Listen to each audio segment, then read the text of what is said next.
Slowly, very slowly, please open your eyes and bring awareness to each of your muscles from your foot, your legs, your abdomen, your back, your shoulders, your upper body, your head, your hands.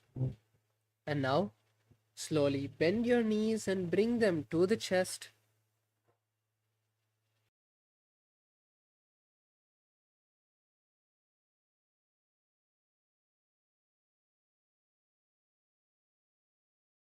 Rock from side to side, relaxing every muscle, bringing some momentum, come to a seated position. You beautifully completed the first 108 asanas. And now, with this, we come to the end of the yoga session for the Paramashivoham Level 1 participants. And for the Level 1 participants, the next Acharya will be coming and taking over the session. So you can get refreshed and ready for the next session. And for the Level 2 and 3 participants, we'll be continuing with the yoga.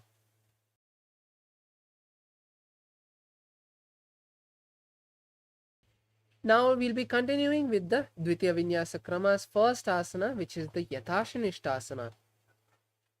Now be in a comfortable seated position.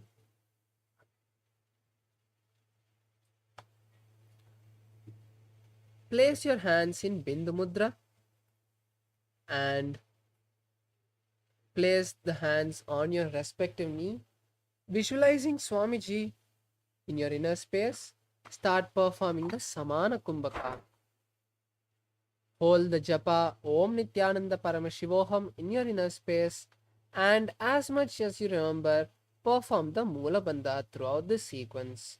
Let's perform the first asana, Yathashanishtasana. Paryankam tat samakyatam yathasamtam yathastitihi. We now move to the next asana, Samasana. Now be in a comfortable seated position with the legs crossed. Continue to keep your hands in Bindu Mudra and your visualization on Swamiji. Idanim garbhininaam yogabhyaso yatha laghu sukha prasavalabhaya prochate praktane pathi. Now we move to Muktasana. Now place your right leg on top of your left leg and keep the palms on the respective knee. Visualize a sage liberated by Swamiji. Gaze to the nose. Continue to perform the Samana Kumbhaka. Nipidhyasi vinim sukshmam dakshinetara gulphataha vamam yam yena gulphena muktasanamidam bhavet. Now we move to Siddhasana. Now continue to be in the same seated position with one leg on top of the other and your palms on top of the respective knee. Gaze to the third eye and visualize Swamiji.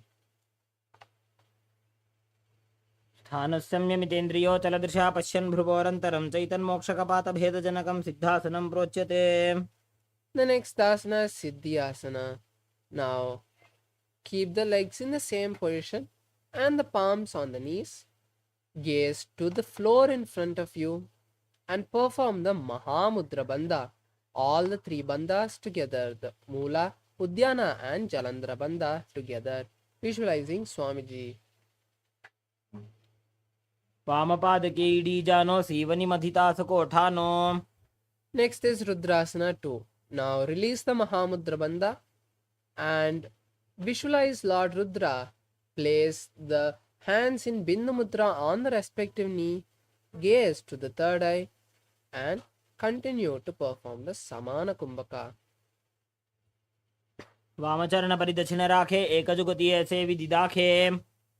Next asana is Santadunasana. Now keep the palms in Bindu Mudra. Gaze to the nose. Embody tranquility. Asana ki guna mani ki chana chalata meet. Next asana is Siddhyasana 2.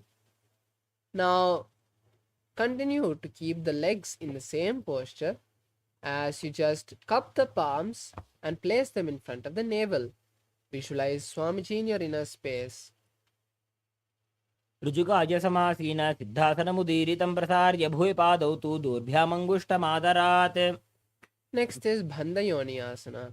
Now with the legs in the same seated position, visualize you're the source of creation.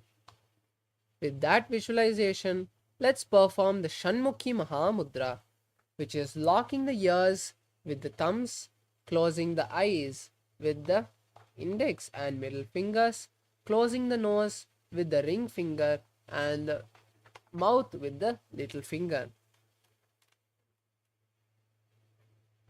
यत्र मध्ये महादेव बन्धयोन्यासने शृणु यत्कृत्वा खेचरो भूत्वा विचरेदीश्वरो यथा. Next is Virasana.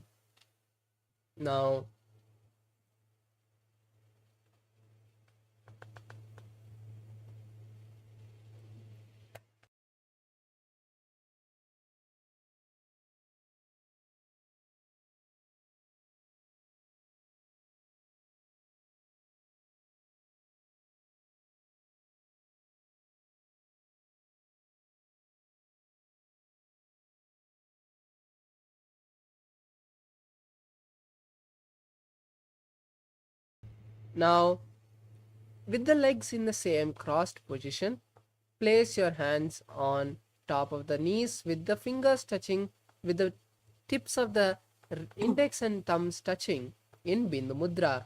Visualize the space of bravery around you. एकं पादमथैकस्मिन् विन्यस्योरुणि संस्थितः इतरस्मिंस्तथा चोरुं वीरासनमुदीरितम्. The next asana is Valmikasana. Keep the hands and legs in the same position as you just switch the gaze to the third eye and visualize the great sage Valmiki. डावा पग की पगथली पुनि एड़ी है जोय. The next asana is Joni Mudrasana. Now, keeping the palms on the knees with the feet in the same position, switch the gaze to the nose. Visualize the Yoni Mandala, the physical representation of Paramashiva Shakti. वामपाद की पगथली जाहि माहिली core. The next is Yoni Asana. Now, keeping the hands on the knees and continuing to visualize the Yoni Mandala, just switch the gaze to the third eye. योन्यासनं पर्वतेन योगं योगफले नीलं तत्कालफललं तावत् खेचरो यावदेव हि. Next is Bhadrasana 3.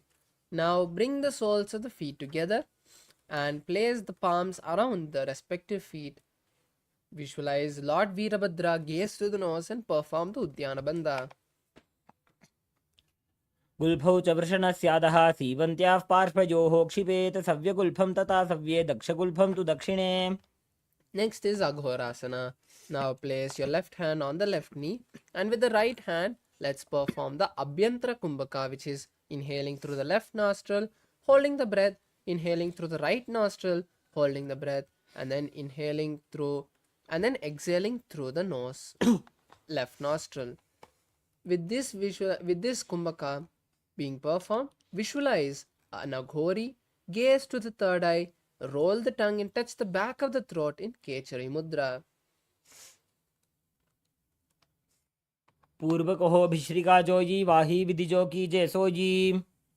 The next asana is Kaneri Pavasana. Now place your elbows on the ankles of the respective foot. Rest your chin on your palms and visualize an elephant drinking water. Perform the Udyana Bandha, gaze to the nose and start performing the Rechaka Kumbhaka from this asana for the following asanas. ग्वालिपाव आसन कख्यो है जैसे Yahoo में जाने विधि तैसे. The next asana is Parasana. Now rise up and insert your hands underneath the gaps of the shins. and then interlace your fingers in front of the feet. Then visualize Swamiji in your inner space and gaze to the nose. ततोर्ध्वं रेचयेत् वायुं मृदुनिश्वाससंयुतम्. The next asana is Gopi Chandasana. Now bringing the soles of the feet together, wrap them from the under with both of the hands and pull the legs to the chest. Balancing on the buttocks, visualize a king and gaze to the nose. पूर्वविधिपका का अंगूठा कंठकूपराशे. Now we move to Udarasana. Place the feet on the mat, insert the fingers and hands underneath the shins and interlace the feet once again and pull them towards the chest. Visualize Swamiji healing your body and gaze to the nose.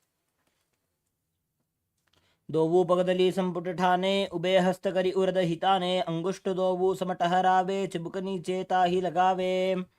The next is Bishishtasana. Now raise the feet in front of your face and visualize you are excelling in everything.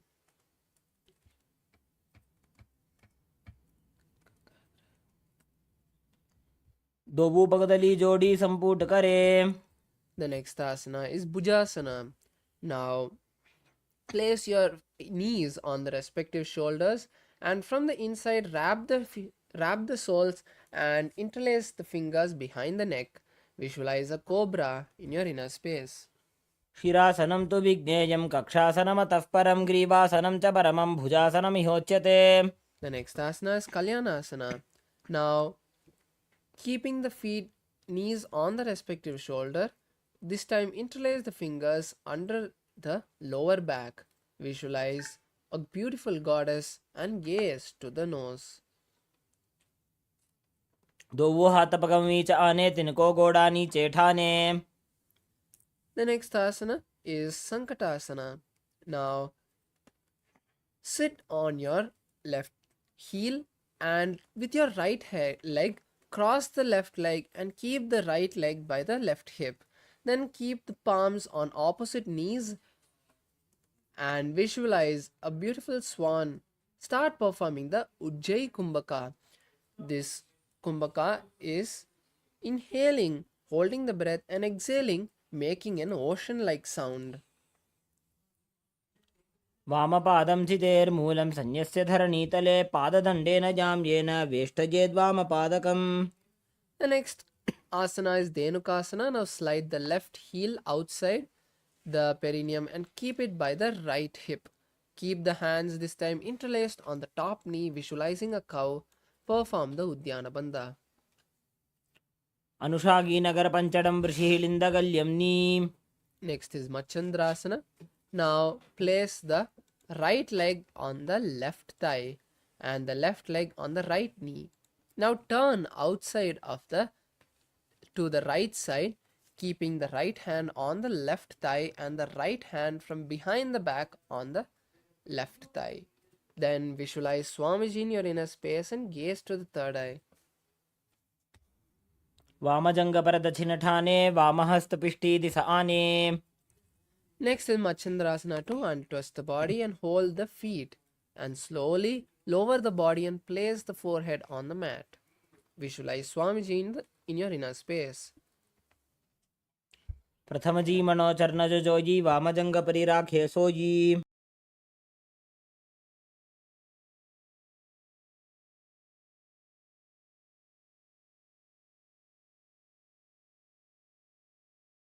Let's now continue with the next asana, Guru Asana. Now interlace your fingers and place them on the left knee. Visualize Swamiji in your inner space and perform the Mahamudra Bandha. ऊर्मूले इतरपादस्य कनिष्ठिका प्रदेशगुल्फं संस्थाप्य. The next is Sankatasana. Now again uncross the feet and this time place the right foot under the perineum and cross the right leg with the left leg. Then place the hands on opposite knees and visualize a beautiful swan. वामपादं चितेर्मूलं संन्यस्य धरणीतले पाददण्डेन जाम्येन वेष्टयेद्वामपादकम्. The next asana is Dhenukasana. Now slide the right foot to the left hip and keep the hands interlaced on the top knee, visualizing a cow and performing the Udyana Bandha. Anushagi Nagara Panchadam Rishilinda Galyamni. Now we move to Machandrasana on the opposite side, this time placing the left leg on the right thigh and the right leg on the left knee. Now turn to the right side and place the left hand on the right leg and the right hand from behind the back on the left thigh. Visualize Swamiji and gaze to the third eye. Vamajanga Paradachinathane Vamahastapishti Disane. The next is Machandrasana 2. Untwisting the body, hold the feet and slowly lower the body to the floor, placing the forehead on the mat. Visualize Swamiji in your inner space. Prathamaji Manocharna Jajoyi Vamajanga Parirake Soyi. Now we move to Guru Asana. Now raise up, interlace the fingers and place the hands on the right knee.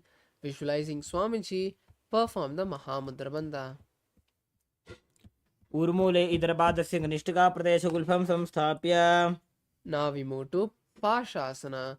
Now uncross the feet and bring the knees together to the chest and wrap the legs holding onto opposite knees. Visualize Swamiji, gaze to the third eye and start performing the Kechari Mudra for the following asanas, which is rolling the tongue and touching the back of the throat.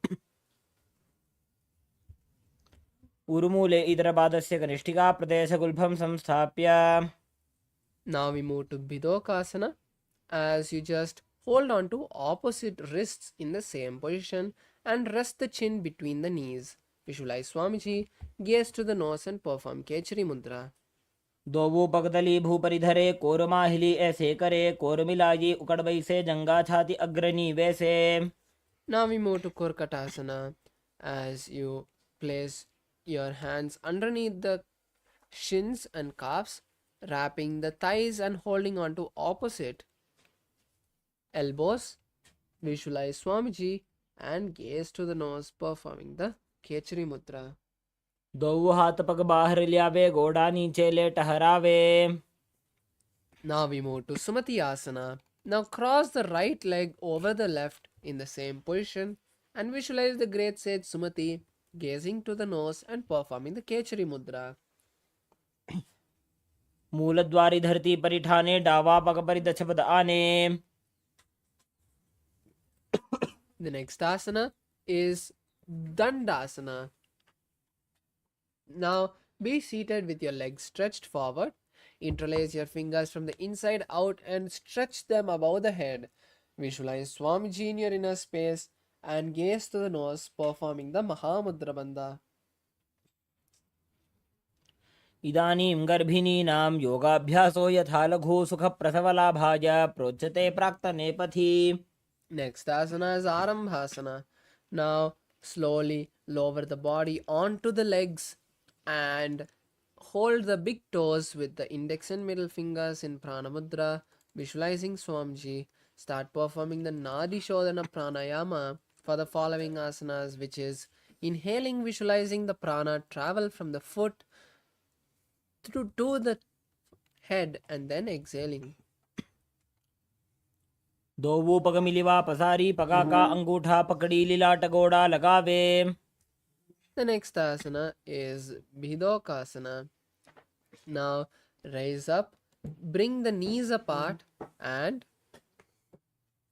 insert the hands underneath the knees, wrapping the ankles, hold on to the soles of the feet.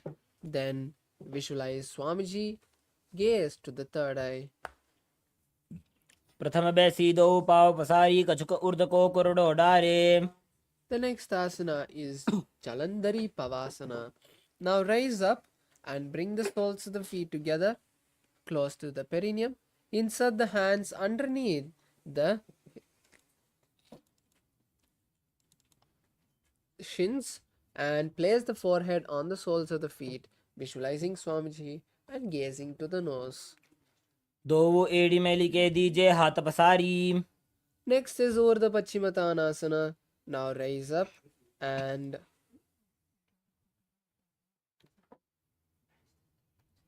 stretch both the legs forward. Then place one foot behind the neck and keep the body in the same position as you would in Paschimottanasana, slowly lowering the body onto the legs. Visualize Swamiji. Start performing the Pratyahara Kumbhaka, which is visualizing the prana as you inhale, travel from the root center to the crown center and then exhaling. पश्चिमतानवत् संस्थितिं कृत्वा एकं पादं ग्रीवायां धृत्वा तिष्ठेत्. Next is Anantasana. Slowly lie down on the back with the legs still behind the neck. If you placed your left leg behind the neck, hold the leg behind your head with the right hand. Visualize Swamiji and gaze to the nose.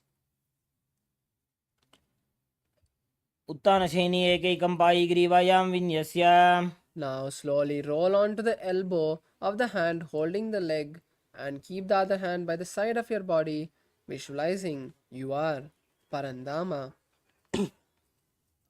उत्तानशयित एकैकं पादं ग्रीवायां कुर्वन्.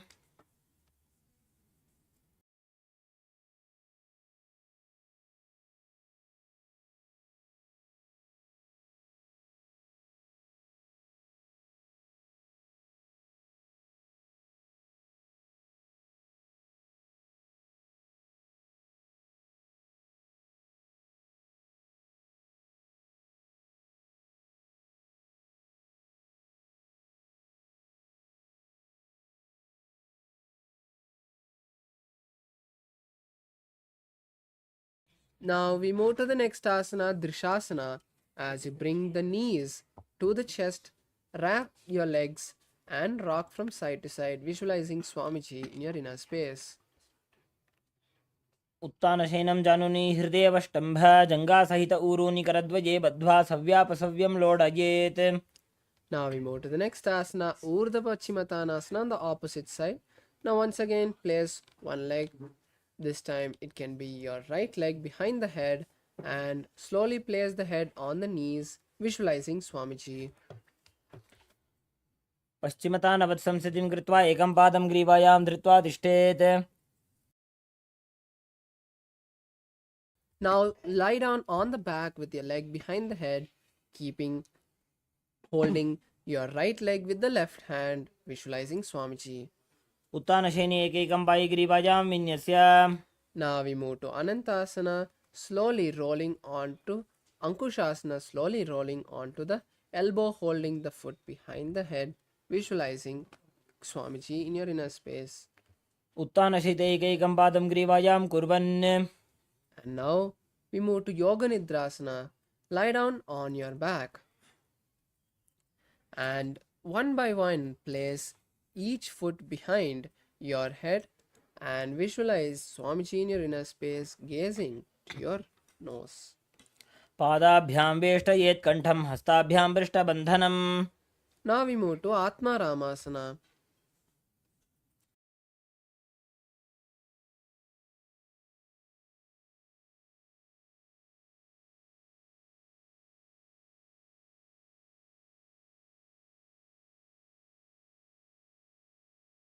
Now, keeping your knees behind your each shoulder, wrap the ankles and interlace the fingers behind the neck, visualizing Lord Vishnu.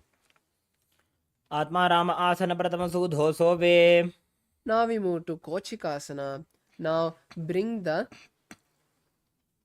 knees to your chest and stretch the hands to the side of your body. Keep the legs pointed up.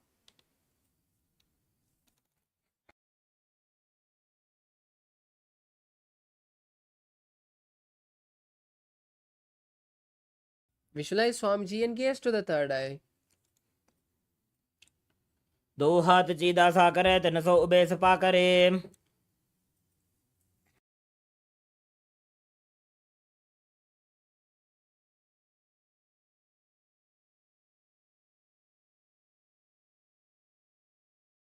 Now we move to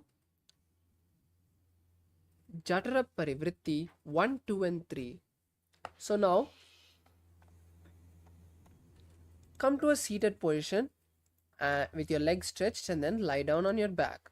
Then bend your knees and bring them to your chest. Now we'll perform Jatara Parivritti on the right side.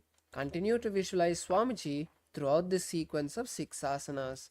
Now place the right leg on the right side bent and stretch the left leg forward. Then Jatara Parivritti 2. Bend the left leg also to the right side. And Jatara Parivritti 3. Stretch the legs to the right side completely and hold them with the right hand, turning to the left side. Now let's perform Jatara Parivritti on the left side, bringing the knees to the chest once again in the starting position. Let's perform the first step. Now bend the left leg to the left side and stretch the right leg.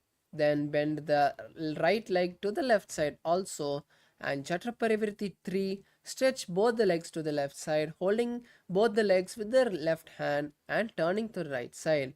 Visualize Swamiji in your inner space. परिवृत्तुकुक्षिभागे त्रिताहि परिकीर्तितः बद्धकोणं सुप्तकोणम् ऊर्ध्वकोणमथापि च. Now we move to Dvipada.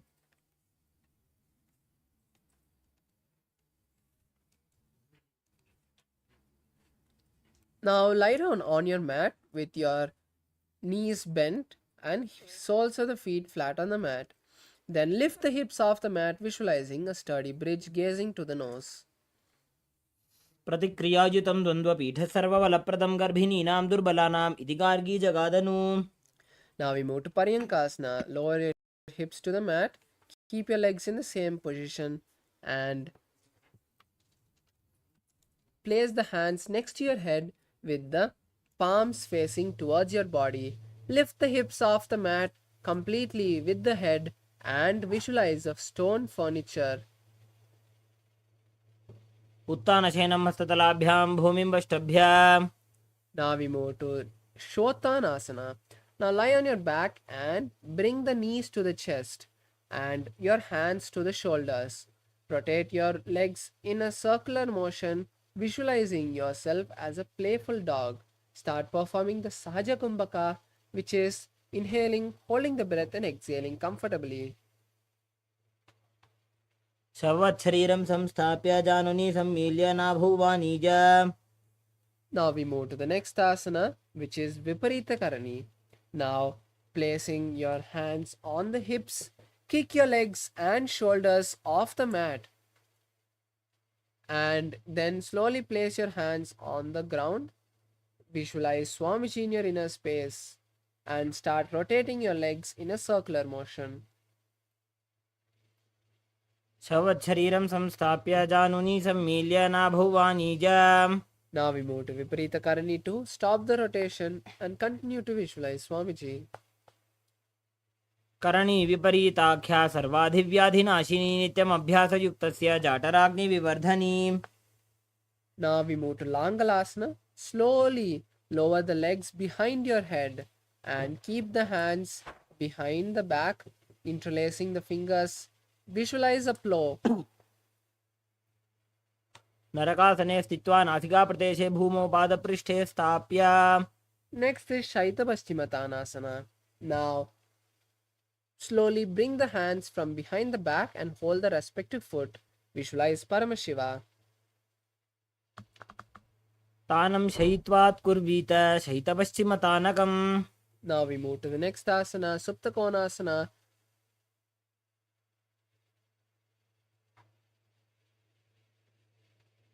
From this position, slowly open the legs to the side and visualize Swamiji in your inner space.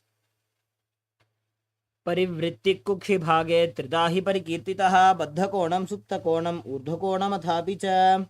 Now we move to the next asana, Chakrasana. Bring the soles of the feet together and visualize a wheel. शवासनस्तद्वौ पादौ कुर्यान्मस्तकतः परो व्युत्कर्मेण ततः शीघ्रमेतत् सर्वस्य साधनम्. Now we move to Supta Prasarita Padangushtasana. Now lie down on the back and then bring the knees to the chest and then straighten the feet vertically and hold on to the big toes with your index and middle fingers, keeping the knees as straight as possible Open the legs to the side as much, visualizing Swamiji in your inner space. उत्तानपादं क्रौञ्चं च मरीचिं वीरभद्रकं नटराजं त्रिकोणं च सुप्ताङ्गुष्ठप्रसारणे. Now we move to the next asana, Supta Padangushtasana. Just bring the feet to the previous position you are in and balance, visualizing Swamiji.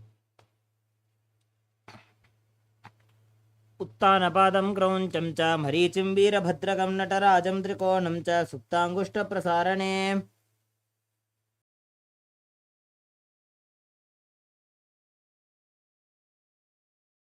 Now we move to the next asana, Matsyasana. Cross your feet into Padmasana and place them on the floor. Then visualize Lord Matsya, the fish avatar of Lord Vishnu, and gaze to the nose. Keep your hands crossed above your head, holding on to opposite elbows. मुक्तपद्मासनं कृत्वा उत्तानशयनं चरेत् कूर्पराभ्यां शिरो वेष्ट्या मत्स्यासनं तु रोगः. Next we move to Atma Ramasana, Parasharamasana. Now just in the same position, just bring the right hand over the left palm and visualize Lord Rama gazing to the nose. प्रथमकरे पद्मासन आचे सूधो सोवे भूपरिपाचे. Now we move to the next asana, which is Sarvangasana. Now place your hands underneath the hips and lift the legs up in Padmasana with your shoulders. Allow your hands to be on your hips to bear the weight with the help of the elbows on the mat. Visualize Swamiji and gaze to the nose. अथवा क्षेत्र संक्षेपात् सर्वांगासनमुत्तमं यत्कृत्वा योगनिपुणो विद्याभिः पंडितो यथा. The next asana is Vrishchikasana. Now lie down on the mat with your knees bent. Then place the left leg on the right knee, on the right thigh, and bend the right knee to the forward and keep your hands raised, stretched next to your head with the fingers hooked forward, visualizing a scorpion and gaze to the third eye. प्रथमशेन सूधो शीशिकेशिकी सन्धि सुदाखे. The next asana is Vrishchikasana on the opposite side. Now, keeping the right leg on the left thigh, bring the left knee to the upper body and keep the hands in the same position, visualizing a scorpion. प्रथमशेन सूधो शीशिकेशिकी सन्धि सुदाखे. Next is Vrishapada Kshepasana. Now, lie down with your hands interlaced behind your neck. Now bring your left knee to the upper body as you touch it with the right elbow, and then the opposite. Keep doing this again and again, visualizing Swamiji in your inner space. उत्तानशयनं कृत्वा अङ्गुलिभिः कन्दरां बद्ध्वा कूर्परौ मिलित्वा. Now we move to the next asana, Marotanasana.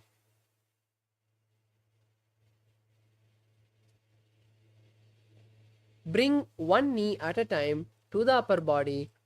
Try touching the respective ear. श्रोतानवत्सं स्थिति कृत्वा जानुद्वयं पर्यायेन कर्णयोः संस्पृशेत् मारोत्तनं भवति.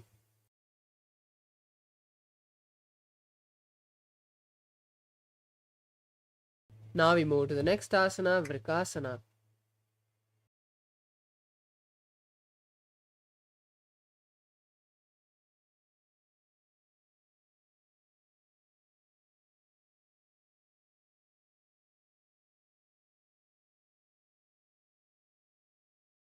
Now stand up without the help of your hands and again sit down. Visualize a wolf. उत्तानशयनं कृत्वा पादतलाभ्यां भूमिं धृत्वा. Now we move to the next asana, which is Lutasana. Now come to a seated position with your legs stretched and then perform a backward somersault and then perform it again, visualizing Swamiji in your inner space. उत्तानशयनं पादौ शिर उल्लङ्घ्य भूमौ स्थापयित्वा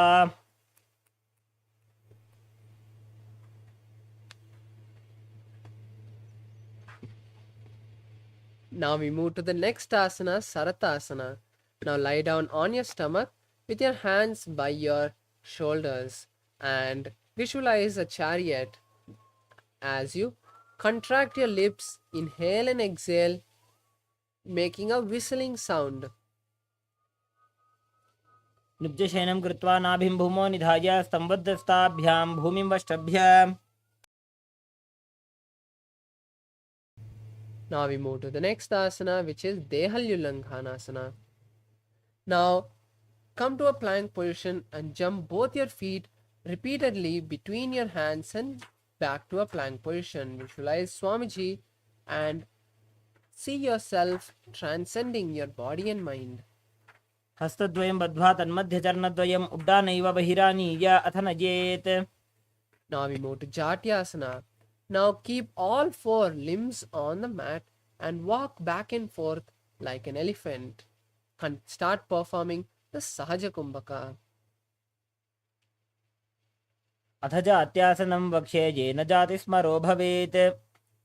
The next asana is Lolitika Karna. Now come to a half squatting position and stretch your hands to the side. Tilt your head backwards. Now simultaneously rotate your head in all different directions as you roll one hand at a time towards the center of the body and then back out.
शीर्षकं भवति.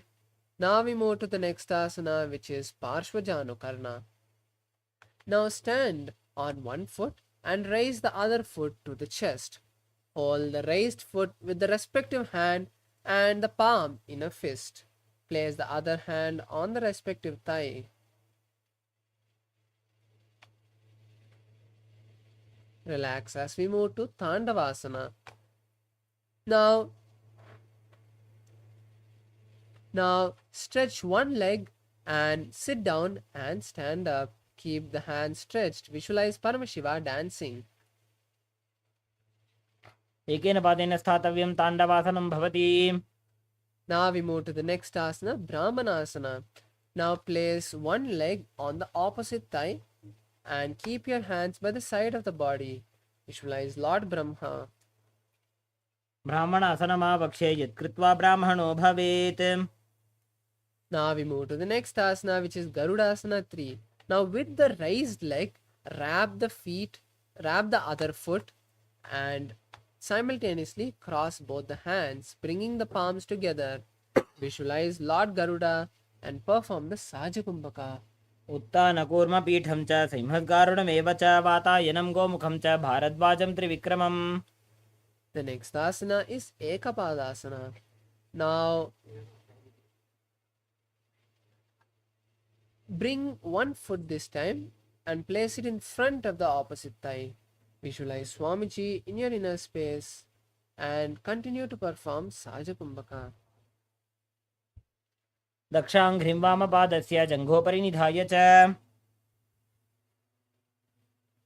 Now we move to the next asana, which is Dhruvasana. Now hold one foot, stretch the legs to the side and rotate the body in a circular motion, visualizing North Pole star. एकेन हस्तेन दण्डरूपस्य एकस्य पादस्य अग्रं धृत्वा. Now we move to the next asana, which is Trivikramasana. Now place one leg behind your neck and keep your hands stretched to the side as you sit down and stand up, visualizing Lord Vishnu. ग्रीवायां पादं संस्थाप्य स्थातव्यम् उत्थातव्यं त्रिविक्रमासनं भवति. Now we move to the next, which is Parshvajanukarna. Now once again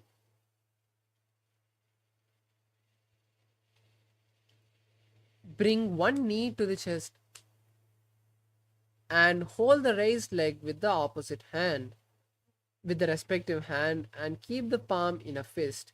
With the other hand, place it on the hips. Visualize Paramashiva. Now we relax and move to Tandavasana on the opposite side.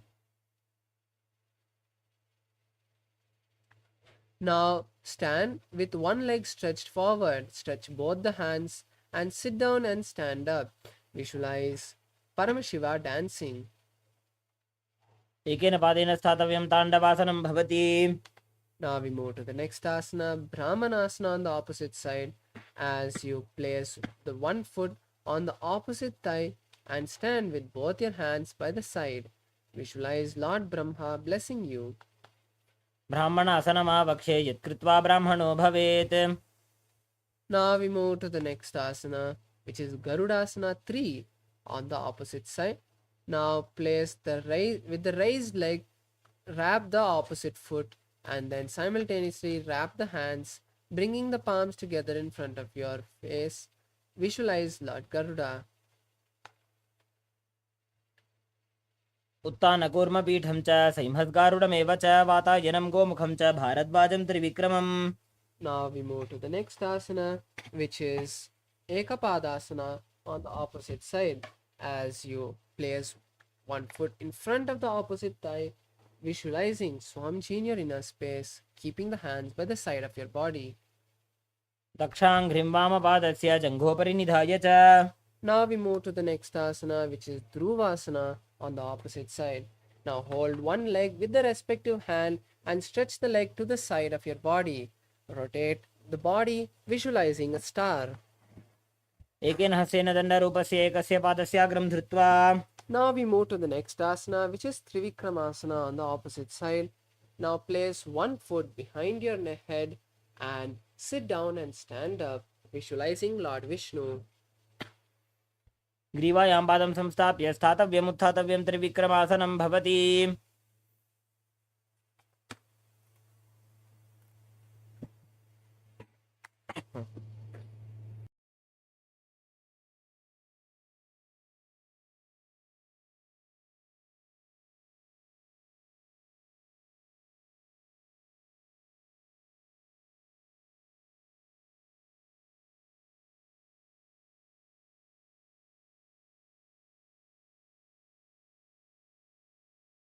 Now we move to Samanakakarana. Just stand with your hands by your side, closing your eyes. After this intense sequence of asanas, allowing yourself to just feel that energy.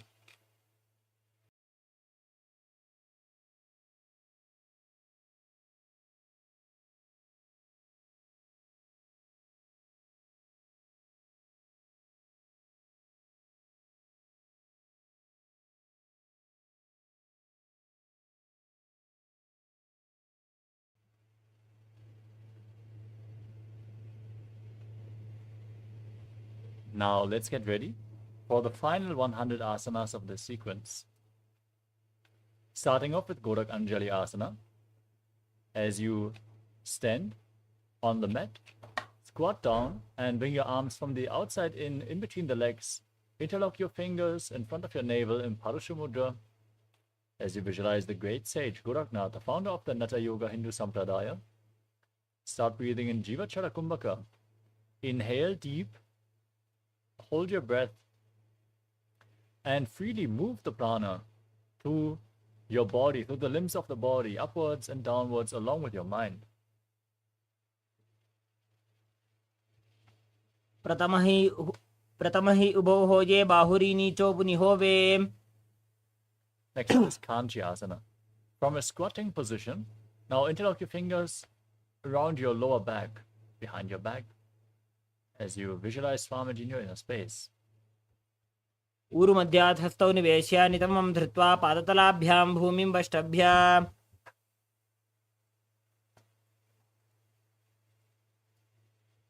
Next up is Bhairo Asana. Now bring the soles of the feet together, with the heels of the feet together, and squat down, interlock your fingers behind and gaze towards your navel as you visualize Bhagavan Kala Bhairava, the Lord of Time. दो पग की थलिया की माहिली core मिला जी फना पानी उकड़ मोड़ वैसे.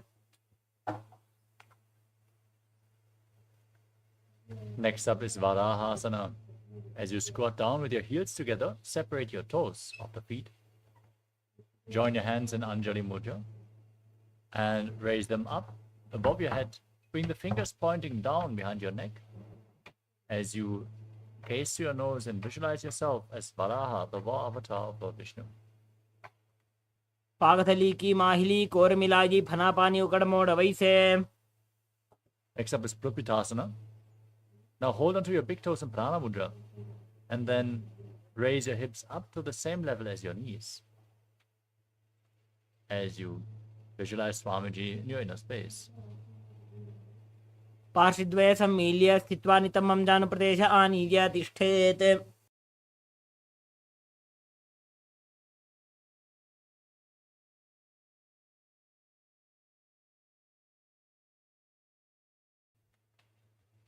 Next up is Prakasana. As you place your hands flat on the mat, bring your knees onto your arms towards your armpits and lean forward as you lift your feet off the mat, balancing on your arms as in Kanipavasana, visualizing yourself as a crow. हस्ताभ्याम निमवष्टभ्याम. The next asana is Sushtanga Kapali Asana. Place your head on the mat, forming a triangle between your head and your hands. Bring your knees on your elbows, bring your hips above the shoulders, and then straighten your legs up. Cross them into Padmasana. And gaze to your nose as you visualize Swamiji in your inner space. आसन को गुण कपाल आछो होई.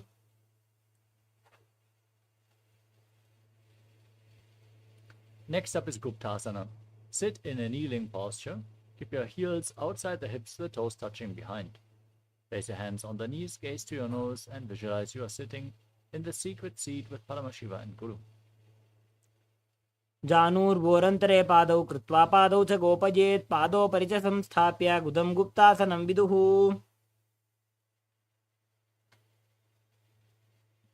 The next asana is Vrikshasana too.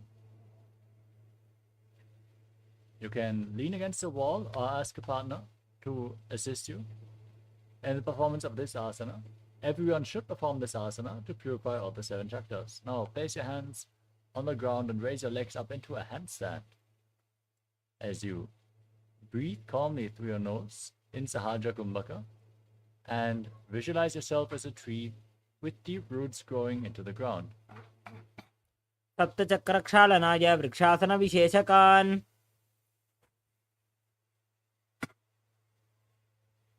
Next up is Shivo Asana. From the same posture, in the head handstand, gaze towards your third eye. Visualize the tejas energy is flowing towards your third eye, rejuvenating your body, bringing divine radiance to your being. दो वूपक जोड़ी माही Gulf मिलाए. Next up is Matsyasana too. Now place your hands flat on the ground. Step your feet back into Tadakshvasana, then lower your body down and push it back up again and again, visualizing yourself as a fish. निब्जं शयनं कुर्परो पार्श्वभागायामूर्धकृत्य. Next up is Sarpasana too. Place your hands on the hips and lift your head and chest from left to right, visualizing and moving your body like a snake. निब्जं शयनं कृत्वा हस्तौ नितम्बं संस्थाप्य पादौ दीघीकृत्य.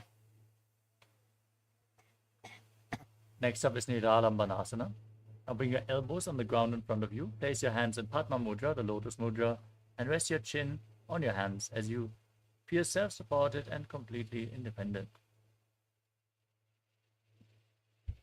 कराभ्यां पङ्कजं कृत्वा तिष्ठेत् कूर्परयासुदीः मुखमुन्नमनुच्चाये निरालम्बनमासनम्. Next up is Chakrasana. Now bend your knees and place your hands flat on the ground in front of you. Raise your feet, straighten your arms to raise your head and chest. Bring your upper back towards your feet as you visualize yourself as an umbrella protecting your guru from the sun rays. अर्ध्यासनवस्थित्वा हस्ततलाभ्यां भूमिं वष्टभ्य. Next up is Vajrasana. Now sit on your heels with the feet flat. Your hands on the knees and gaze to your nose as you extend your arms out in front and lean forward and down, placing your hands and your forehead on the ground. Visualize yourself as Vajra, the weapon of Indra, symbolizing indestructibility. इदानीं गर्भिणीनां योगाभ्यासो यथा लघु सुखप्रसवलाभाय प्रोच्यते प्राक्तने पथि.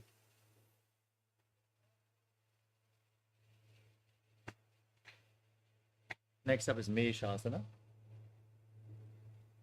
As you place your hands flat on the mat, raise your hips into Gajasana position, then alternate striking the ground with your hands as you visualize yourself as powerful as a ram.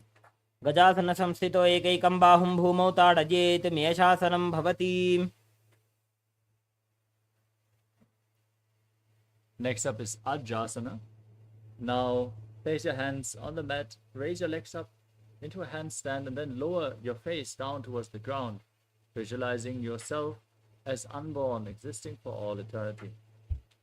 गजासन संस्थितो पादद्वयमन्तराळे कृत्य मस्तकेन भूमिं स्पृशेत्.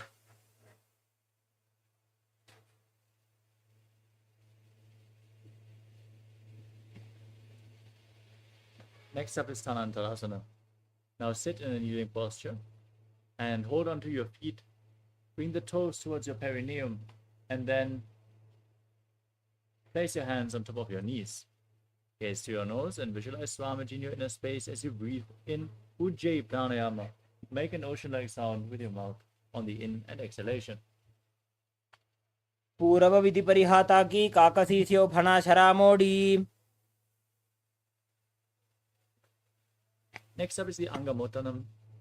Now interlock your fingers in front. your wrists pointing outwards, and then move your arms up, down, left, right, in all directions, giving massage to various different joints and muscles of your body. Then interlock your fingers behind and repeat the same movement behind you as well. हस्तयोः अङ्गुलीर्बद्ध्वा हस्तयोर्मध्यात् सर्वमङ्गं निष्कासयित्वा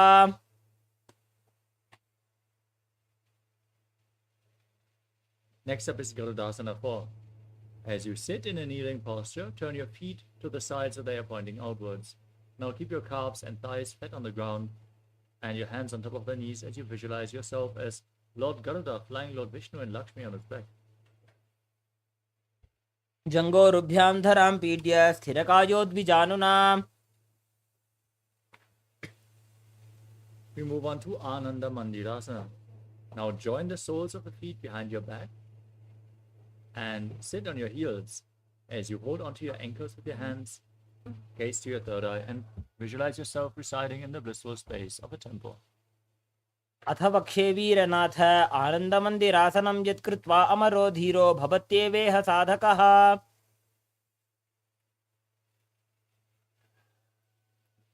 Next up is Mandukasana 2. Now cross the feet behind and sit on the heels as you place your hands underneath your knees. Engage Uddiyana Bandha and Mula Bandha. Visualize yourself as a frog and press your tongue up against the palate of the mouth in Manduki Mudra. पृष्ठं सम्पीड्य गुल्फाभ्यां जान्वङ्गे सवलयाकृतिः हस्तौ पादतले क्षिप्तो मण्डूकं पाददोषहृत्.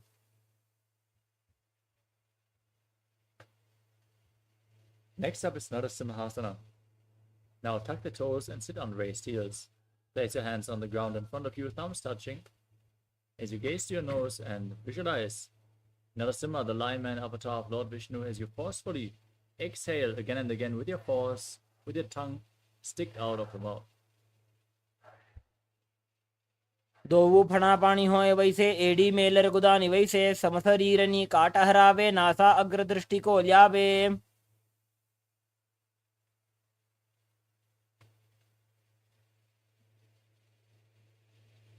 Now maintain the position, sit on the raised heels as you cover your mouth with both hands. Bring your thumbs underneath your teeth and close your mouth.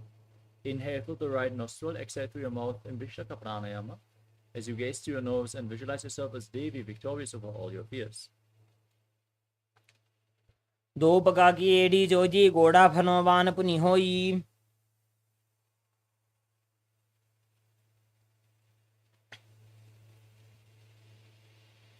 Next up is Makadasana. Now place your feet flat, soles of the feet together. Sit on your heels with your knees separated. Bring your fingers towards your armpits and imitate as if you are a monkey stretching itself as you visualize yourself as a playful monkey. Gaze to your third eye and breathe in Ujjayi Pranayama in Makadasana. दोवु पगदले संपुट आने तिनकी बिष्टि भूमि परिठाने मूलद्वार एड्यां परिल्यावे मूढ़ा हाथ ऊंचा टहरावे.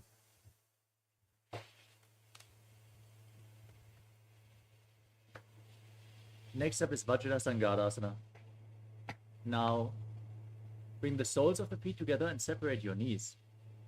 Bring your hands behind your back and hold on to opposite elbows as you gaze to your nose and embody diamond-like strength for you and your Sangha, your spiritual community. प्रथम प्रणापाणि होय वैसे दोवु AD गुदानि वैसे गोड़ा उभा राके धीर आड़े was पसारे धीर.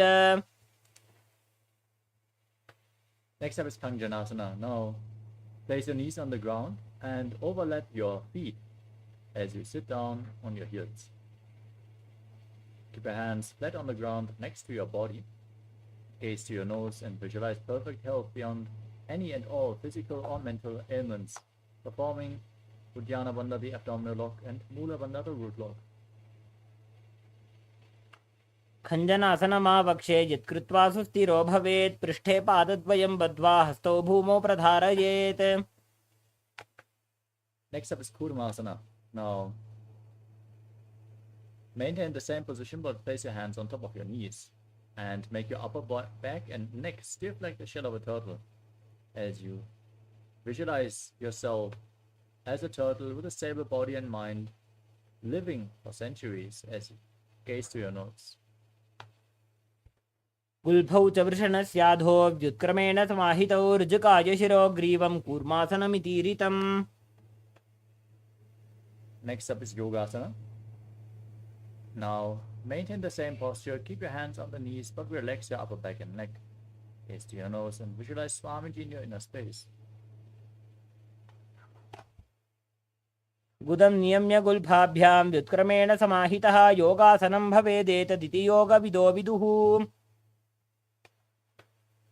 Next up is Vijyogasana. Now, stand on your knees and cross your feet behind. Bring the feet to the opposite knees as you hold on to your calves with the fingers inside and the thumbs outside. Gaze up towards your third eye and visualize a space of eternal oneness Advaita with your Guru. गोड़ा वामो उबो हो जी गोड़ा आड़ा राखे दो जी. Next up is Ushtrasana 2. Now stand on your knees with the feet flat. Hold on to your heels as you lean back, push your hips forward, tilt your head back, and visualize yourself as a camel. मेरुदण्डग्रन्थिदाढ्य सम्पिपादयि शुप्पुमान् कपोतोष्ट्रासनाभ्यास कुर्यान्मितहिताशनः.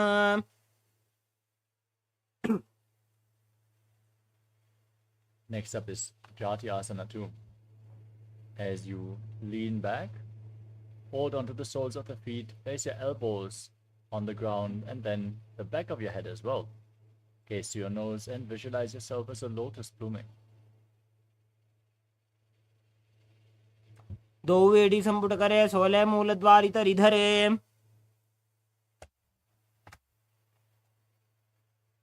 Next up is Virattasana. As you lay back, place your back on the ground and raise up again and again. You can hold onto your feet for support as you gaze to your nose and visualize the healing and liberation of all causal subtle forms of your body.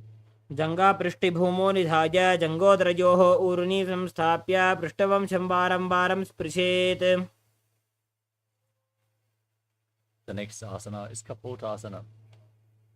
As you lean back, bring your hands over top of your shoulders and then try to reach for your feet as you bring your feet in between, your head in between the feet. Visualize yourself as a beautiful dove in Kapotasana. मेरुदण्डग्रन्थिदाढ्य सम्पिपादयि शुप्पुमान्.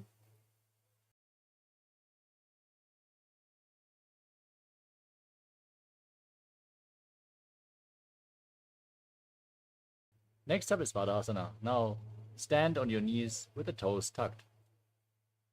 Hold on to opposite elbows as you gaze to your nose. Visualize Paramashiva in your inner space and chant the Mahavakya Om Nithyananda Paramashivoham internally. As this is the boon fulfilling posture, receive your boon from Paramashiva. जानुनी भूमौ संस्थाप्य हस्ताभ्यां बाहु परस्परं धृत्वा सरलं तिष्ठेत्. Next up is Varahasana 2. With the toes tucked, sit on the raised heels and lean forward and down, placing your forearms on the ground. Rest your head on your hands and visualize yourself as Varaha, the poor avatar of Lord Vishnu. सूर्यं चन्द्रं भेदनानि आसनानि निकथ्यते. Next up is Mundasana. With your forearms on the ground, raise your hips up, walk your feet forward as you rest your head on the ground. Lift your legs up into a headstand posture. Gaze to your nose and visualize yourself as a lopped tree as you breathe in Sahadra Kumbhaka. अधो मुण्डासनं वक्ष्ये सर्वेषां प्राणिनां सुखम्. Gently lower your legs down and come to a kneeling posture. Lean forward and down and place your head in between the knees as you hold your head with both hands. Inhale in Sahadra Kumbhaka through your nose and exhale through your mouth in this asana as you gaze to your nose and visualize Swamiji. प्रथम पगथले समटहरावे कोरमाहिली उभे मिलावे फनापानी उकड़ कर बैसे दोबू एड़ी गुदा निवैसे. The next asana is Viparita Shalabhasana. As you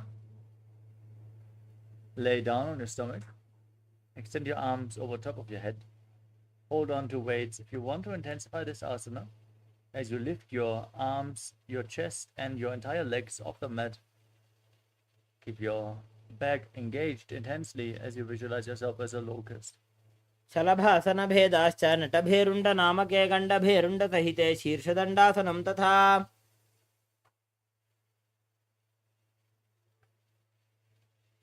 Next up is Kapalasana. As you lay on your stomach, bring your hands next to the hips, palms flat. Place your forehead on the ground as you raise your legs off the mat without lifting your upper body. Visualize a skull representing the mind with purified thoughts and the strong will to attain enlightenment in Kapalasana, the skull posture. कपालं भूमो निधाय ऊर्ध्वं पादौ नजेत् कपालासनं भवति. The next asana is Akasha Kapotasana. With your hands flat on the ground, push them into the mat, bend your knees and lift your legs up over top of your body. Try to place your feet on the ground in front of you as you visualize yourself as a free and open dove. उष्ट्रासने स्थित्वा चरणौ भूमेरुत्थाप्य मस्तकोपरि नीत्वा. Next up is Chatakasana. As you sit in a kneeling posture, lean forward and down with your forearms on the ground. Visualize yourself as a sparrow. कूर्परपर्यन्तौ हस्तौ धरामवष्टभ्य जानुनी नाभौ संकुञ्च्य.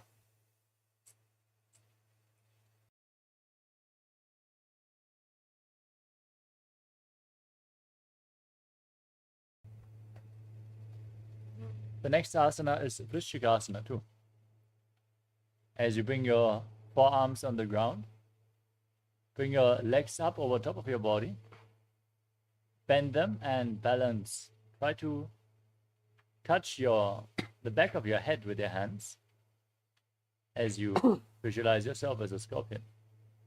विच्छेव पुच्छ प्रतिमाङ्घ्रिपार्श्वे धृत्वा स्वशीर्षे चिबुकं विधार्यकौ.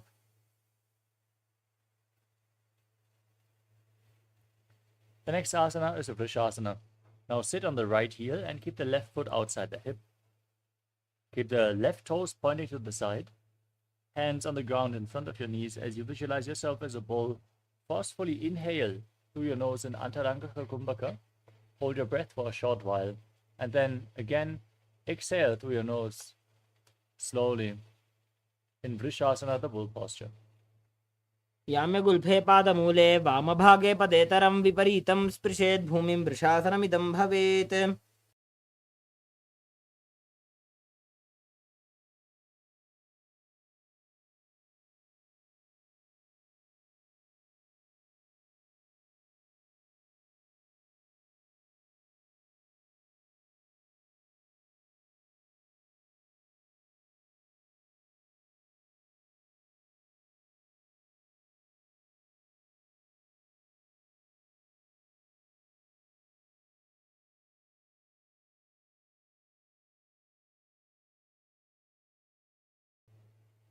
Next up is Lolasana.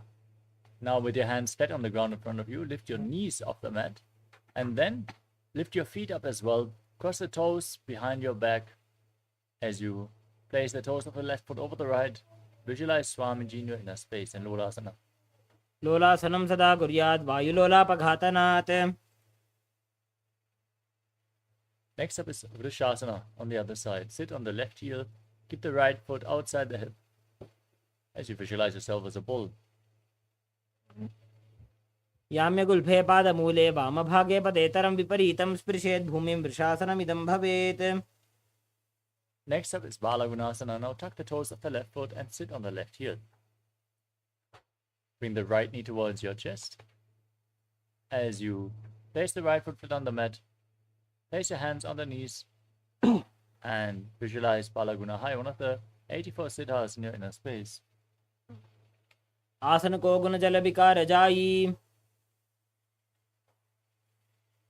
Next up is Grahasana. As you stand up, squat down and bring your hands in between the legs, holding your ankles from the outside. Visualize yourself as the entire planet. पादतले भूमौ संस्थाप्य जानुमध्ये गुरुपरौ स्थाप्य.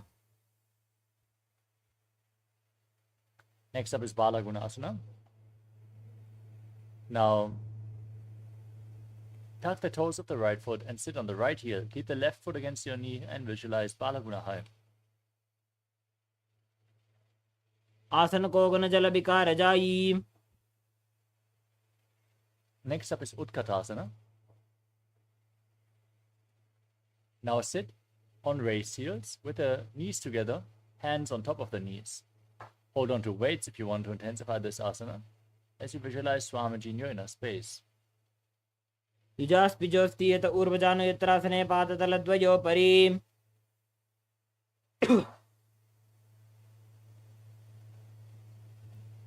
Next up is Vajra Sangarasana too. As you sit on raised heels, keep the soles of the feet together, your knees separated, and then hold on to opposite elbows behind your back as you visualize Swamiji in your inner space. प्रथम पना पानी होए जैसे दोबू AD गुदानी वैसे घोड़ा उभा राखे थी या आड़े वाज पसारे धीर.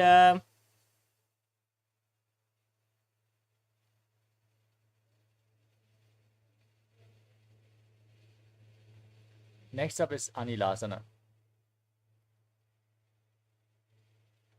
Now place your hands flat on the ground and step your heels on top of your hands. दो हाथ भूमि पर इठाने कहुनी जाड़ी नाभिलग आने. Gaze to your nose and visualize you are able to live off of air alone in Anilasana.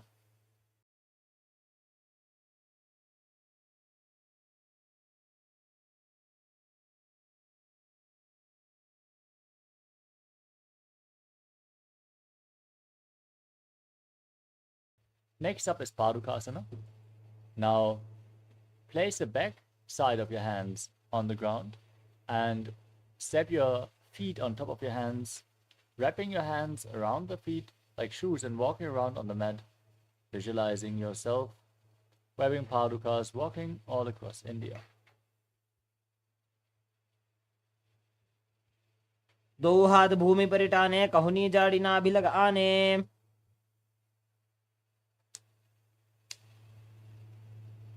Next up is Kukkurodhanasana. As you lean forward and down, place your hands on the mat and kick your legs up and let them fall back down. Visualize yourself as a rooster. हस्ततले भूमौ कृत्वा पादतले च ऊर्ध्वमुड्डानं कृत्वा.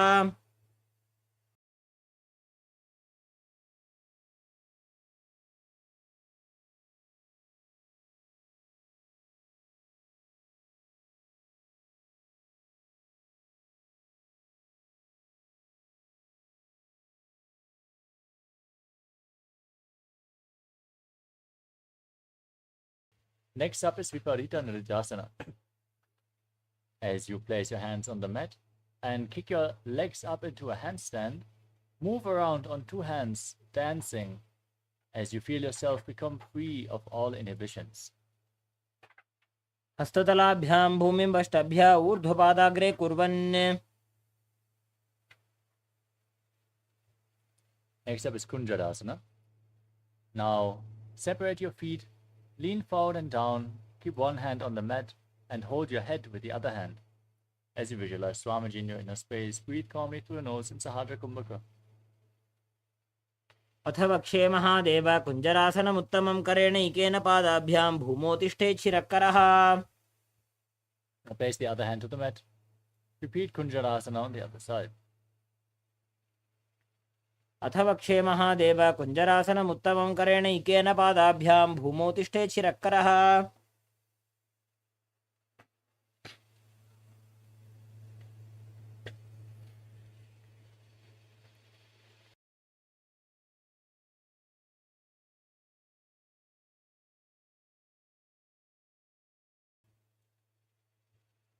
The next asana is Kalambasana. Now squat down all the way, hold on to your ankles and lift your feet off the mat. Balance in this posture as you visualize yourself as a Kadamba tree, a pious tree that promotes a long life. पार्श्वेभ्यां भूमिं वष्टभ्य हस्तद्वयेन गुल्फौ धृत्वा तिष्ठेत कदम्ब भवति. Next up is Pavana Muktasana. Sit down on the ground and keep your feet flat in front of you. Pull your knees against your chest and visualize that any excess vata is being released or balanced within your system. ध्वजोस्तु पादयोः पाणिं लात्वा स्वस्वनितम्बके जानुनी वक्षसि साधुर्बभ्रति करबन्धनैः. Next up is Chakorasana. Now bring one leg behind your neck. Keep your hands at the side for balance. And then push your hands into the mat. Lift your entire body off the ground. Gaze upwards and visualize yourself as a powerful source of energy. पूर्वतानं चतुष्पादपीठं वज्रासनं तथा. Next up is Dhanurasana 2. As you hold onto the big toes in Prana Mudra with index and middle fingers of the respective hands. Pull one foot towards your ear as you keep the other leg straight. Visualize yourself as a bow.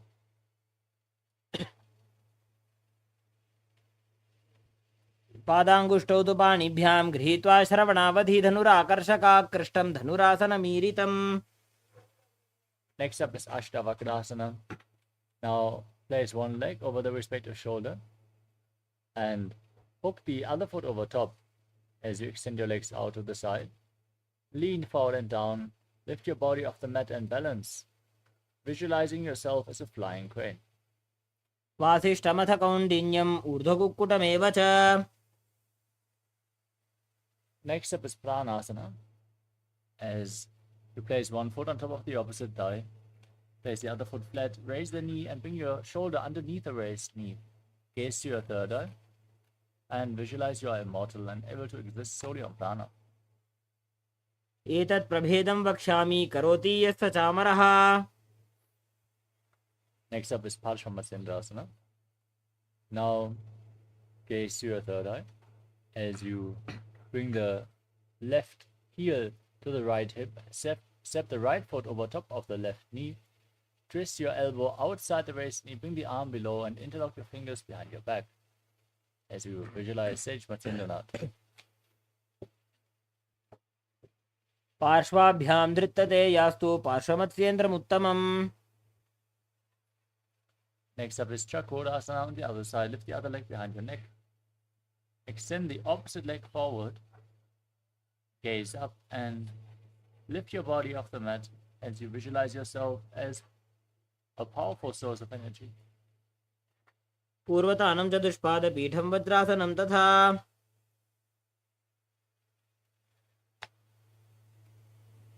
Next up is Dhanurasana 2. Now, again, hold on to the big toes and pull the other foot towards your ear, visualizing yourself as a bow. पादाङ्गुष्ठौ तु पाणिभ्यां गृहीत्वा श्रवणावधि धनुराकर्षकाकृष्टं धनुरासनमीरितम्. Now repeat Ashtavakrasana on the other side. Lift the right leg over the shoulder, hook the left over top, extend your legs out to the side as you balance, leaning forward, visualizing yourself as a flying crane. वासिष्ठमथ कौण्डिन्यम् ऊर्ध्वकुक्कुटमेव च. Next up is Pranasana. Now place the other foot flat, opposite foot over top on the thigh, in the respective shoulder beneath the raised knee, and visualize yourself being immortal, existing only on prana. एतत् प्रभेदं वक्ष्यामि करोति यस्य चामरः एकपादमुरौ बद्ध्वा स्कन्धेऽन्यत्पादरक्षणम्. Next up is Parshvamatsindasana. As you bring the right heel outside the left hip, step the left foot over top of the right knee, your right elbow outside the raised knee. Bring your arm below, interlock your fingers behind as you gaze to your third eye and visualize Sage Matsendranath, the master of Hatha Yoga. पार्श्वाभ्यां धृत्यते यास्तु पार्श्वमत्स्येन्द्रमुत्तमम्. Next up is Ardha Pashvatanasana. Bring one heel against the groin, extend the opposite leg forward. As you lean forward and down, visualize Swamiji in your inner space and breathe in Jivachala Kumbhaka. Move the prana freely within your body by the force of your will. एकं पादं प्रसार्य एकं पादस्य पार्श्वनासीवनी सम्पीड्य. Next up is Kraunchasana. Now bring the right foot outside the hip, the foot flat on the mat. As you lift the left foot up, holding it with both hands, bring it in front of your face as you visualize yourself as a crane. उत्तानपादं क्रौञ्चं च मरीचिं वीरभद्रकं नटराजं त्रिकोणं च सुप्ताङ्गुष्ठप्रसारणे. Now repeat Ardha Paschimottanasana on the other side. Bring the right heel against the perineum and lean forward and down, holding on to the left foot as you visualize Swamiji. एकं पादं प्रसार्य एकं पादस्य पार्श्वनासीवनी सम्पीड्य. Next up is Kraunchasana. Now bring the left foot flat on the ground. Hold onto the right and extend it up in front of your face as you visualize yourself as a crane. उत्तानपादं क्रौञ्चं च मरीचिं वीरभद्रकं नटराजं त्रिकोणं च सुप्ताङ्गुष्ठप्रसारणे.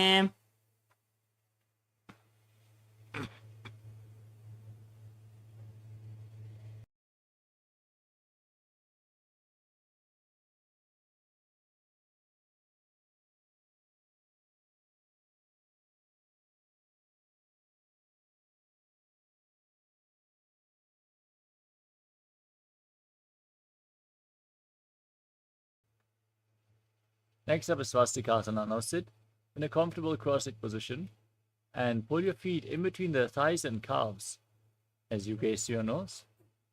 Keep your hands on the knees and embody peace, well-being, good fortune, and prosperity. Visualize a swastika. जानूर्वोरन्तरे सम्यक् कृत्वा पादतले उभे.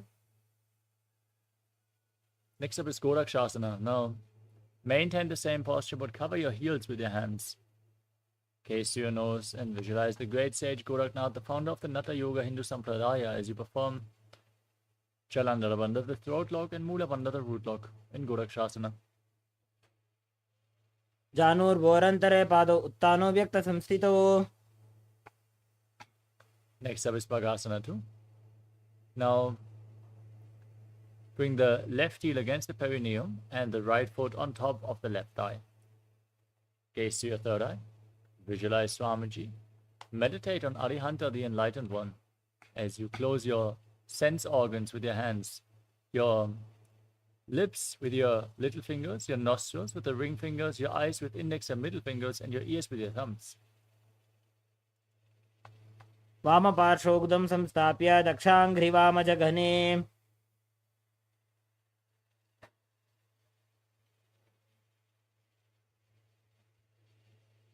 Next up is Yogasana 2. With your feet on top of opposite thighs, place your hands on the ground with the palms facing up.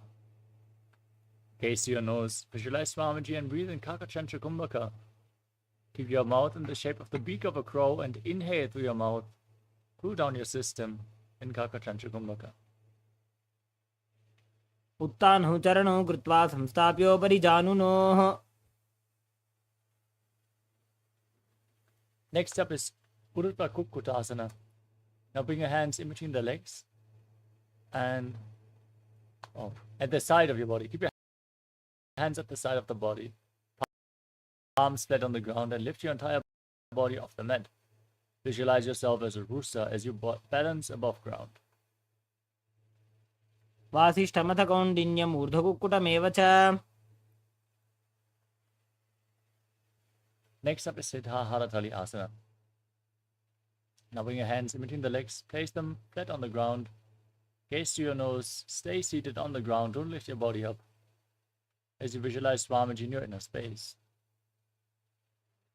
प्रथम पद्मासन को करे हस्तदो भूगोड़ासन दिदरे. Next up is Hamsasana. Now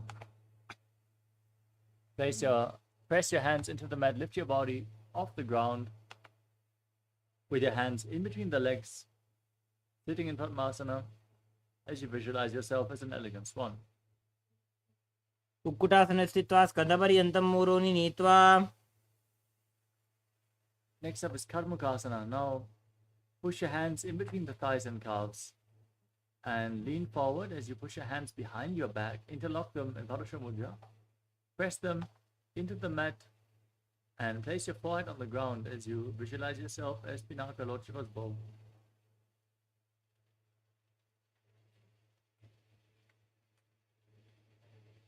प्रथम पद्मासन को करे, घोड़ा संधि माही करी धरे.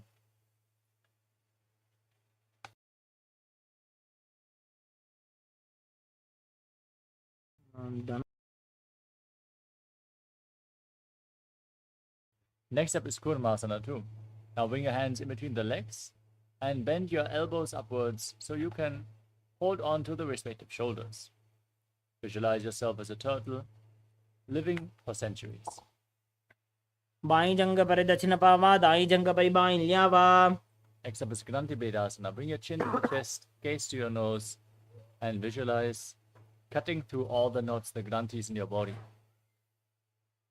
अथ पक्षे नीलकंठ ग्रंथि भेदासनम शुभम ज्ञात्वा रुद्रो भवे क्षिप्रम सूक्ष्मवायु निषेवनात्. Now roll onto your back, gaze to your nose, hold onto the shoulders, keep your legs in Padmasana, in Uttana Kurmasana as you embody a turtle laying on its back. Kukkutasana बंधस्तम कराभ्याम धृत कंधरम. Now sit back up, kick your legs up in Padmasana, place your hands in between the legs, place one hand flat on the mat and hold its wrist with the other hand as you lift your body up on one arm, visualizing yourself as a rooster. Kukkutasana स्थित्वा एकेन हस्तेन अन्यस्य मणिबन्धं धृत्वा. Now place the other hand on the ground in between the legs, lift your body up in Pangu Kukkutasana on the other side. Kukkutasana स्थित्वा एकेन हस्तेन अन्यस्य मणिबन्धं धृत्वा. Next up is Virudhasana. Place your elbows on your toes as you sit in Padmasana. Interlock your fingers and rest your chin on your hands, pressing your thumbs against your throat as you visualize you have gone beyond all greed and covetous. जानुर्भोरन्तरे पादौ उत्ताने व्यक्त संस्थितौ. Next up is Padmasana 3. Now place one hand over the other in your lap. Sit in a meditative space, engage all Trivandhas, gaze to your nose and visualize Swamiji. उत्तानौ चरणौ विधाय विधिवत् शक्तिस्थितौ योगिरात्. Now place your hands on the knees. Gaze to your nose as you visualize Paramashiva in Padmasana form. एतत् पद्मासनं कुर्यात् प्राणवायु प्रसिद्धये. Now keep the left hand on the knee, hook the right hand, index and middle fingers around the big toe and move it round and round as you visualize yourself as Pinaka, Lord Shiva's bow. Then repeat the movement on the other side in Karmakasana too. अथान्यासनमावक्षे योगपूरकरक्षणात्.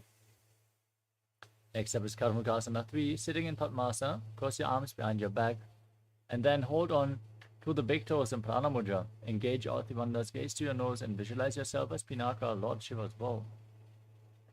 कार्मुकासनमाक्षित्य उदरे पूरयेत् सुखम्. Next up is Tridhasana. From the same posture, raise your chest up. Gaze upwards and visualize yourself as the action of Paramashiva's third eye, destroying anything you come across. ऊरुभ्यामुपरि स्थाप्य पादयुग्मं प्रयत्नतः. Now roll onto your back. Keep your arms crossed behind.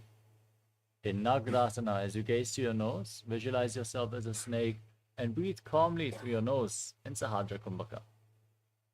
प्रथम पद्मासन कोठाने दो हाथ पाछाने आने. Now free your arms and legs, pull your knees up towards your chest and circle them with your arms as you bring your chin to the knees and squeeze your body into a ball. वेत्रासने स्थित्वा हस्तपादान् निष्कुष्य. Now place your feet flat on the ground, knees raised, and interlock your fingers around your neck as you lay on your back. Gaze to the nose and visualize Swamiji in Uttravavasana. प्रथमे सूधो San करावे, घोड़ा उभा राशि मिलावे. Now place your hands underneath the heels with the palms facing up. Lock your throat to the chest as you raise your hips up high, visualizing yourself as powerful as an alpha ape in Malakata Pitasana. उत्तान शयनं पादतले उत्तान हस्तयोः स्थापयेत्. Now bring your hands to the lower back, raise your hips and stretch your legs, point the toes in Uttana Shikipita Kasana as you gaze to the nose and visualize Swamiji in your inner space. जङ्घोरुबलहीनश्चेत् उत्तानशिखिपीठकम् अप्रमत्तः प्रकुर्वीत भुक्तेः प्राग्विजितेन्द्रियः. Next up is Narakasana. Now raise your legs up. Point your toes upwards. As you place your arms flat on the ground and move your legs in a circular motion. Point your toes up. Be stable and visualize yourself blissfully traversing through Naraka Loka unscathed.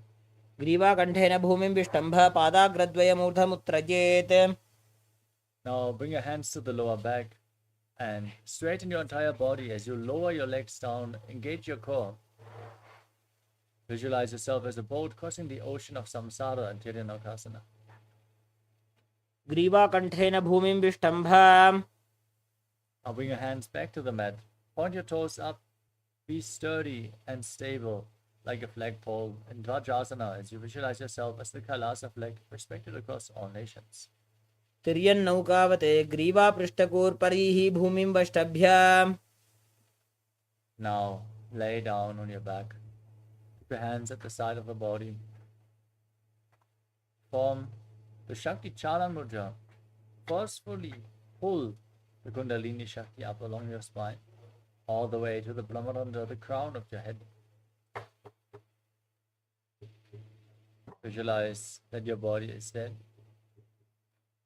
And Swamiji, the Supreme Pontiff of Hinduism, is liberating you. Internally chant the Mahavakya, Om Nithyananda Paramashivoham. उत्तानं शववद्भूमौ शयनं तोषवासनं शवासनं श्रान्तिहरं चित्तविश्रान्तिकारणम्.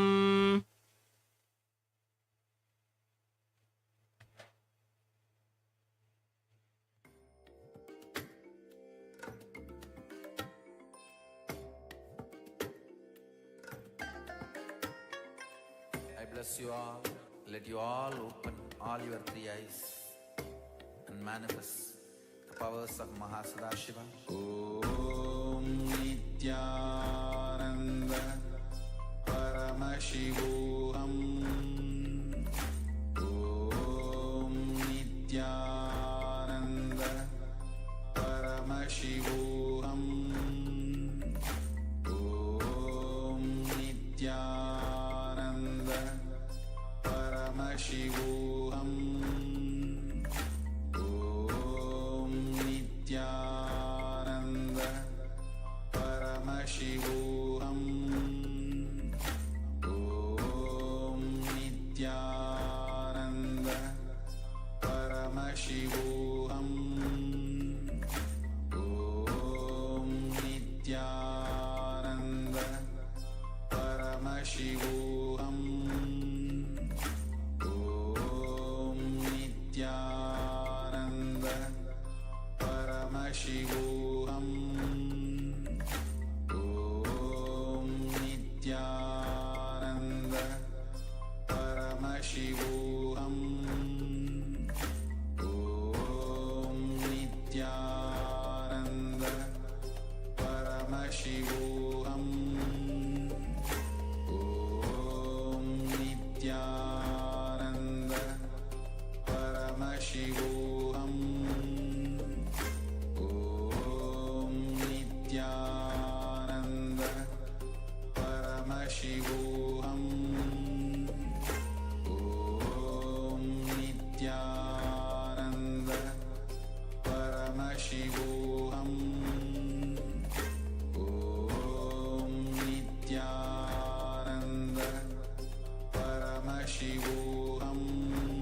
Paramashivoham. Om Nithyananda Paramashivoham. Om Nithyananda Paramashivoham.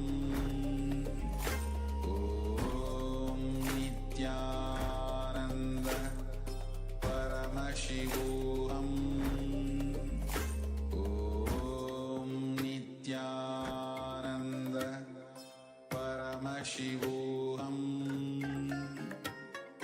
Om Nithyananda Paramashivoham.